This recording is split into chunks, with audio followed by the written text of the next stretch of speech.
नमस्कार मंडळी, तुमचं नवीन व्हिडिओमध्ये स्वागत आहे। तर आपण आज आहे कोंडेश्वर देवांच्या मंदिरामध्ये। आज आहे कोंडेश्वर देवांची महापूजा आणि सर्व तयारी चालू आहे।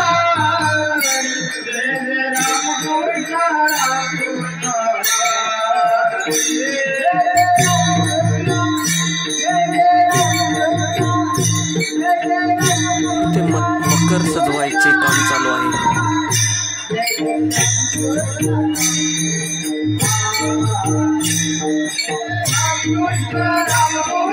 फुलांच्या सजावटीसाठी फुलांच्या माळा ओढण्याचे काम चालू आहे इकडे। यावेळेसचे हार विणण्याचे काम कदम यांच्याकडे आहे।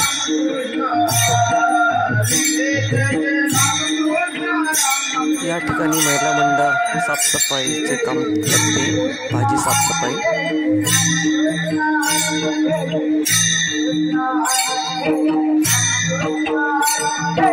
कार्यक्रमामध्ये अजून शोभा कशी वाढवण्याचे नियोजन करताना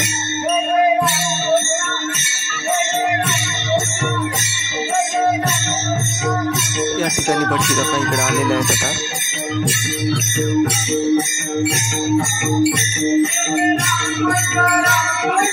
चला आता मंदिराच्या मागे जाऊया।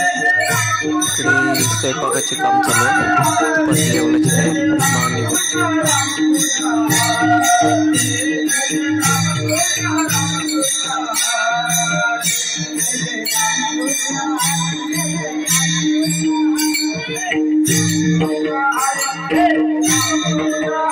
आणि हे आपले मेन आचार्य शंकर कदम।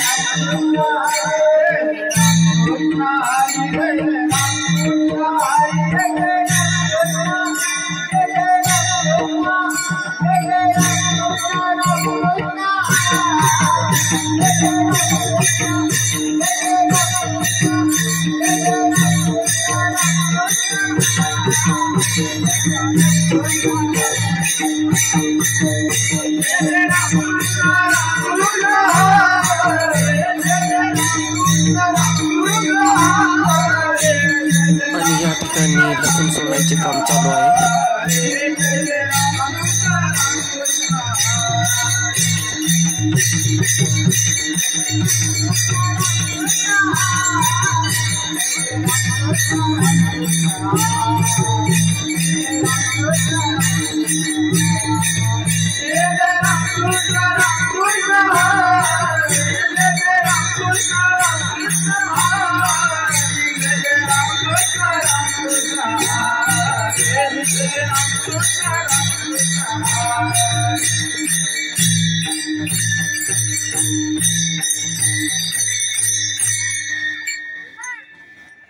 मुक्तीचारी साधी जा हरिमुखे म्हणा, हरिमुखे म्हणा। कोणती गणना कोण करी, आसुनी संसारे ठेवावे कधी। शास्त्र बाई बाई सदा ज्ञानदेव म्हणे व्यासाची आगुला राणा पांडवा घडी। हरिमुखे म्हणा, हरिमुखे।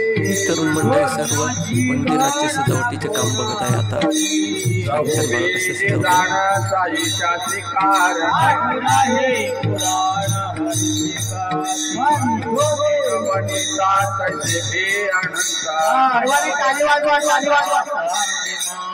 एक हरी आत्मा जीव शिव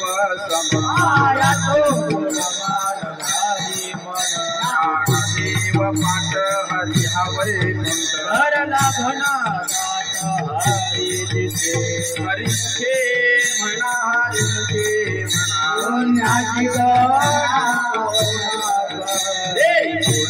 सार निर्गुण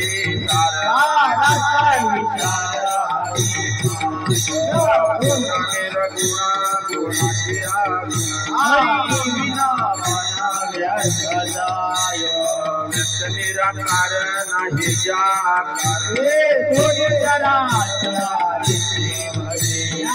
देवा जाने रामकृष्ण जन्मोरे पुण्य होय हरिचे म्हणा हरिचे नाची गणना कोणा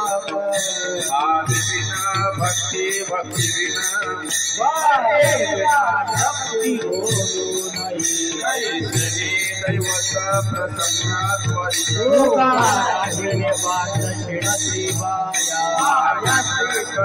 सजावट करून पूर्ण झालेली आहे. आता बाहेर येतो.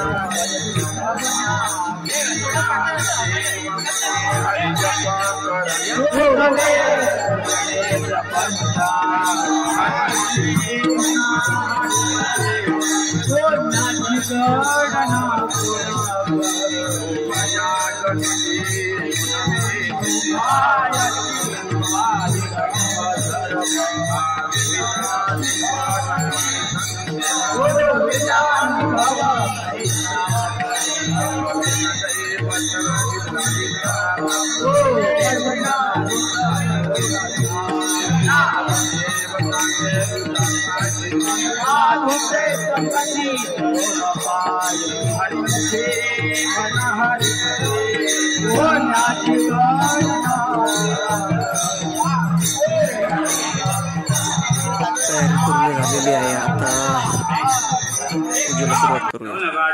ब्राह्मणे कत्र बसल्या त्याने दूत म्हणून गोडी पुराणी होता त्या नम्रतापूर्वक प्रश्न केला की त्या व्रते करवा तपश्चर्या देवाने मनुष्याची पाहिजे तिच्या पूर्ण होते ते व्रत अथवा तपश्चर्याचा प्रकार ऐकण्याच्या मा इच्छा आहे तो करावे त्यावेळी दूत म्हणता ज्याप्रमाणे आपण मला प्रश्न करीत आहात त्याचप्रमाणे पूर्वी महावैष्णव नारदाने केले. भगवान लक्ष्मीपतीचा विष्णू या प्रश्न केला त्या काळी भगवंताने नारद मुनी जे कथन केले तेच मी काही तुम्हाला कथन करतो लक्षपूर्वक श्रवण करावे.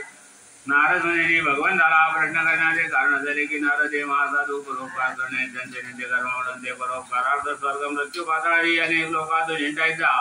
एकेकाळी मृत्यू लोकाप्रत येऊन पोचले. त्या काळी मृत्यू लोकी अनेक प्राणी अनेक प्रकारचे दुःखे बघित आहेत. कोणास अन्न नाही, कोणास वस्त्र नाही, कोणास संतती नाही. वेगळा असून तथा निर्गुण असून सर्व गुणांचे ठाई तुझी व्याप्ती आहे. या जगामध्ये जे काही दिसते त्या सर्वांमध्ये तो असून भक्तांची दुःखे दूर करावी याचा तो सगुण रूप धारण केलेला आहे. ज्याप्रमाणे नारदाने केले स्तुती श्रवण करून भगवान विष्णू नारदाप्रत वाचन करण्यास अर्पगत झाले. श्री भगवान म्हणतात नारदात वेदे कशासाठी प्राप्त आहेत तुझ्या मनात कोणती इच्छा आहे ती तुम्हाला सांगावी. ते महाभक्ता नारदा मी सर्व काही सांगेन ते ऐकून नारद म्हणतात मृत्यू लोकांच्या असलेले मनुष्य अनेक प्रकारचे क्लेश बघित आहेत. मनुष्य काय अनेक योनीचे प्राणी सुद्धा आपापल्या पूर्वकर्माच्या योगाने दुःखे बघित आहेत. तत्वा ते भगवंता अनाथजनाथा कोणत्या अल्पजवाबाने प्राणी आपल्या दुःखातून मुक्त होतील ऐकण्याची माझी इच्छा आहे. जर आपली कृपा असेल तर ते विस्तार करून सांगावे. नारदाचे वाचन ऐकून भगवान म्हणाले नारदा केवळ लोकांचे कल्याण व्हावे हा हेतू धरून तू फार चांगली गोष्ट विचारली तर आता ज्याच्या आचरणे करून